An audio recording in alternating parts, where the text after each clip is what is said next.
A day in my life as a vlogger kuno. As a vlogger kuno, mangahoy ko karon kay nahutdan mi og gas ug wala na mi gas.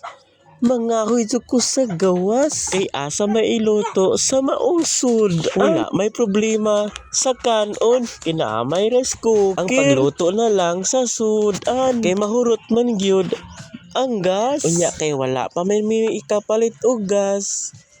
Mangahoy na lang ko diri sa gawas. Kay kung dili ko mangahoy, wala may iluto sa among sudan. Isda ra ba nga paksi? Kay maghulata ka kung ano sa makapalit. Wala kay sudan. Maglanlan ra ka ug puro kanon. Pero wala di ay sudan. Mauna mo ani gid ko sa gawas para mangahoy ko. Bahalag na ay talisik.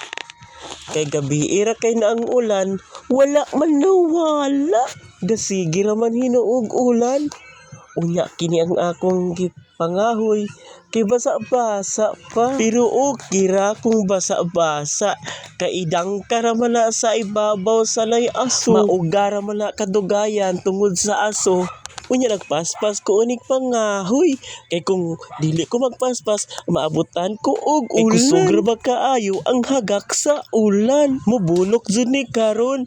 Maon lang gadali ko og pangahoy diri sa gawas. Kinaa pa may sobra katong sa December pa ni ang akong gipajag nga mga sanga. Unya ni hapit pug ko og panghinlo sa akong pandan leaves. Tambok kaayo ang akong pandan leaves. Mao akong gihinluan kay basig mapuy-an og halas. Kay basin og sigig ulan-ulan karon. Unya pagka March di ay mag-init na pud permi. Maunang nice good kaayo kung hinluan ang maong pandan leaves. Kina green lang ang resulta. Kinahanglan jud ni hinluan ang maong pandan leaves. Ug karon maghakot na ko sa maong binugha nga kahoy. Kay hapit na muulan. Nagdali-dali ko ug hakot sa maong kahoy kay naanay ulan. Mubundak na karon ug mubaha ug mukusog pag yun. Simba ko. Unya mao na di ay ni resulta. Ako nang gibutang sa ibabaw para siya muuga. Kay gasigi mag-ulan gabi ira hangtod karon nagdaot ang panahon. Pero okay ra basta naalang tay kahoy.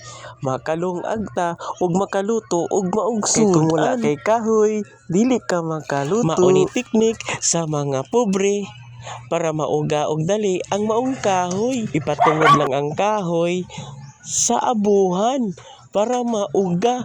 Nya ni gawas mi kadali sa akong asawa. Nga daghan naman di ay ug bulak ang iyang mga bumbles. Thank you guys. Thank you for watching.